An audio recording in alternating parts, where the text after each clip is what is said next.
Au nom du Père, du Fils et du Saint-Esprit. Amen. Aujourd'hui, dimanche, nous nous réunissons de nouveau devant la parole de Dieu pour nous laisser interpeller par elle.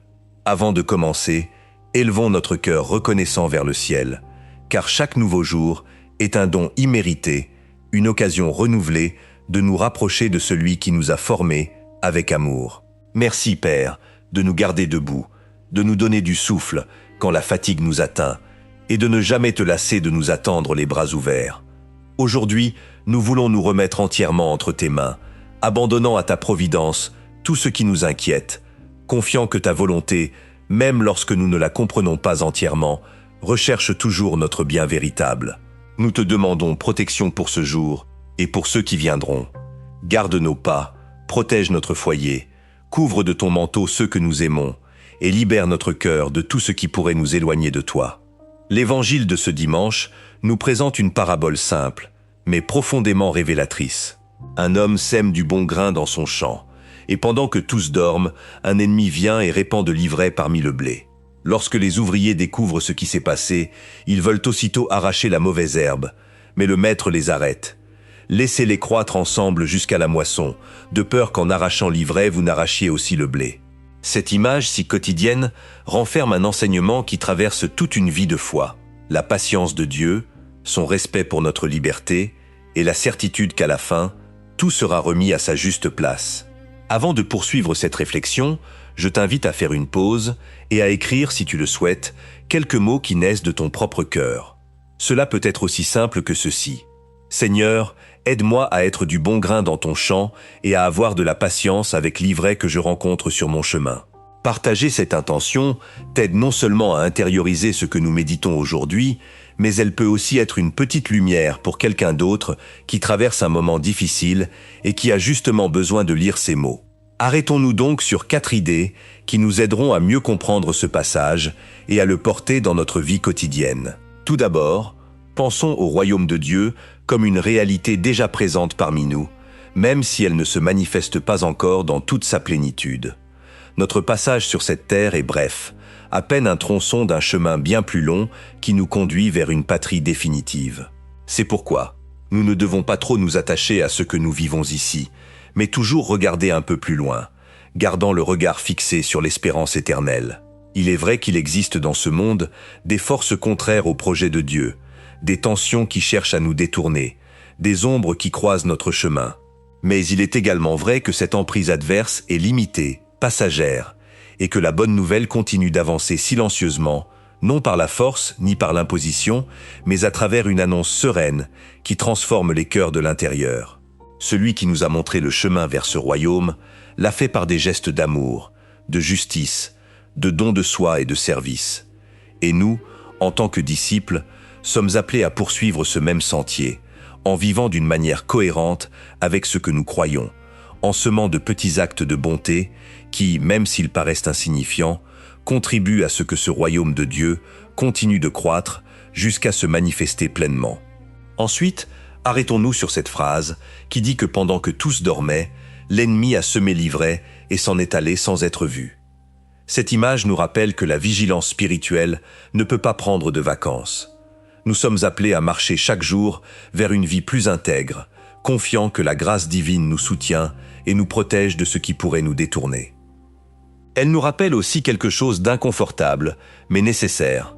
Nous vivons aux côtés de personnes aux intentions très différentes, et le danger ne vient pas toujours de ceux qui rejettent ouvertement la foi, mais parfois de ceux qui, tout en semblant marcher dans la même direction, agissent selon des critères étrangers à l'amour et à la vérité, semant la confusion sans toujours s'en rendre compte, ou peut-être en étant pleinement conscient.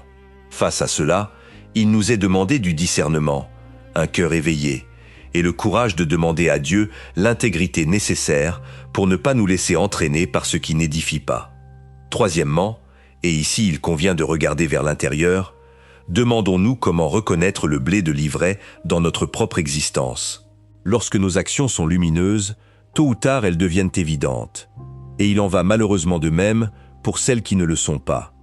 Il existe des personnes qui refusent de marcher en communion avec les autres, qui génèrent des tensions lorsque leurs motivations sont centrées sur des intérêts personnels plutôt que sur le bien commun. Face à ces attitudes, nous sommes invités à rester éveillés et fidèles à l'essentiel.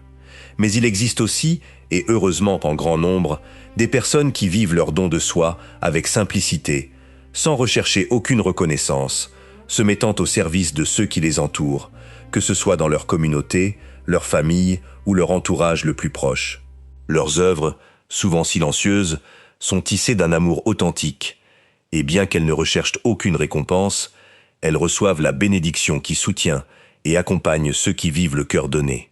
C'est pourquoi aujourd'hui est un bon moment pour faire un examen honnête de notre propre vie, reconnaître humblement nos manquements, corriger notre trajectoire si nécessaire, et nous joindre, avec une détermination renouvelée, à ceux qui travaillent avec amour à construire quelque chose de meilleur. Il y a toujours une nouvelle occasion de recommencer et de croître comme du bon grain dans le champ que Dieu nous a confié. Quatrièmement, méditons sur cette image finale. De même que l'ivraie est ramassée et brûlée, il en sera de même à la fin des temps. Ce moment de la moisson peut se comprendre comme l'heure où tout sera dévoilé, où chaque personne rendra compte de la vie qu'elle a menée. Viendra un instant où Dieu reconnaîtra ceux qui se sont efforcés d'accomplir sa volonté, ceux qui sont restés fermes malgré les épreuves, ceux qui ont persévéré dans le bien même lorsque le chemin est devenu difficile. Chacun recevra selon les fruits qu'il aura portés, des fruits qui naissent de l'amour, de l'humilité et du service constant. C'est pourquoi continuons d'avancer avec confiance, offrant le meilleur de nous-mêmes, nos bonnes œuvres, notre prière persévérante et un amour authentique qui ne s'éteigne ni avec la fatigue, ni avec le découragement. Que notre existence soit le reflet de la bonté dont ce monde a tant besoin, un témoignage silencieux mais ferme, et qu'à chaque pas, nous recherchions la sainteté avec joie, avec générosité et avec une espérance vivante qui nous soutienne jusqu'à la rencontre finale. Pour clore cette réflexion, laissons résonner ces questions au plus profond de notre cœur. Est-ce que je cultive en moi le bon grain de la foi?